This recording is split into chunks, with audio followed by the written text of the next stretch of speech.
Hi and welcome to Business Nuggets, your quick business tip channel for busy business owners. Today I'm going to talk about recruitment reality check, or the 3 crucial things you need to look at if you cannot get the right people to join your team. Let me start with a personal story.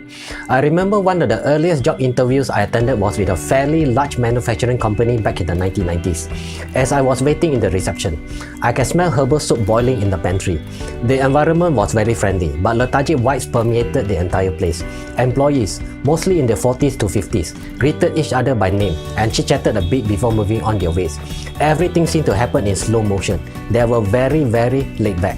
When it was finally my turn, I was ushered into the interview room, waited for a while. A middle-aged HR manager came in with a hiring manager, and they started off the interview by saying, in a very slow stuttering manner, they were all very young, energetic and eager to work, and they were looking for the same in candidates. The young, energetic and eager to work phrase was repeated many times throughout the interview. I never went back for the second interview, even though I liked the people working there. I continued to see similar scenes play out, first as a candidate seeking employment, subsequently in my headhunting practice, and today in my coaching practice. Businesses of all sizes make the same mistake over and over again, trying to portray a different image from the actual reality on the ground in order to attract the right candidates. And in the end, they discover the hard truth. While they might be able to hire them, they are never able to retain them. As much as businesses complain about candidates trying to sell themselves as ideal candidates, many businesses do the same, portraying themselves as the ideal employer for all candidates. Perhaps it's time for a reality check. Here are 3 critical areas or blind spots you need to look out for. Reality check number 1. The right candidate for a job might not be the right candidate for your business because the candidate doesn't fit culturally. Let me give you an example. Once I had a client who spent years looking for a candidate for his general manager position, and candidates he managed to hire doesn't last more than a couple of months each time. He is a dominant, forceful personality who is very hands-on. He doesn't like his decisions to be contradicted, and the culture has always been one of following instructions from top to bottom. However, his recommend ads specify he wanted a candidate who is independent enough to make decisions without seeking his advice. He passed the same message to all the headhunters he engaged. Pass him only candidates who can think on their feet and come up with solutions and are not afraid to make decisions. After the latest resignation, I sat in one of his interviews to see what was going on, and this is what I observed. I noticed he was very friendly throughout the interview. He was open to ideas and he actively praised the candidate for having his own way of managing people, which was completely different from his day-to-day management style and interaction with his team. After the interview, we did a debrief. He made the wise decision to leave the position vacant until he figured out whether he preferred a change in culture, which will require some work on his part, or to continue doing what he's doing, but hire a follower instead. Reality check number 2. Are your expectations consistent with your business model? Besides fitting your culture, candidates need to fit your business model as well. Let's use salespeople as an example. There are 2 components to a salesperson's pay: salary and commission. Depending on your business model, you might decide to pay high basic with low commission, reasonable basic with very attractive commission, or high basic with high commission. If you choose high basic with low commission, you will most likely attract less aggressive salespeople who are comfortable with their basic pay. Reasonable basic with very attractive commission, on the other hand, will result in more aggressive salespeople, but also higher turnover of staff and more frequent recruitment activities and training activities. High basic with high commission is usually for businesses where the sales cycle is long, from anything from 6 to 18 months, and the salespeople require specialized knowledge, for example in the telco, medical or in the IT industry.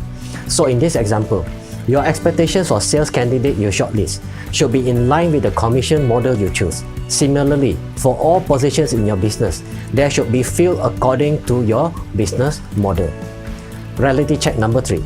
Are your expectations consistent with your vision or long-term goals for your business? I know of employers who love to ask candidates where they want to be 3 to 5 years from now.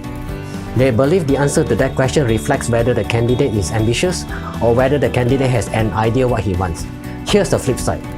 If you meet a candidate who is very clear on where he wants to be in 3 to 5 years' time, are you also able to tell the candidate exactly where he can be in your organization in that time frame? Should his performance meet or exceed expectations?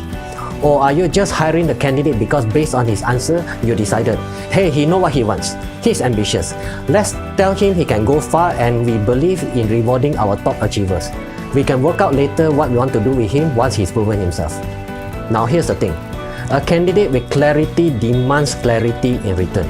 When the business owner is unclear where he's taking the business, the goalpost shifts constantly. The best candidates with clear career goals soon realize it and leave for better opportunities. And typically, employers in this situation curse the employees for supposedly being impatient or unrealistic. Whereas the fact is, the employer didn't have a clear career opportunity that matches the candidate's ambition and wasn't honest about it upfront. So in conclusion, do a reality check before your next recruitment exercise. Adjust your expectations so that you can recruit the right candidates for your business based on your culture, your business model, and your long-term goals.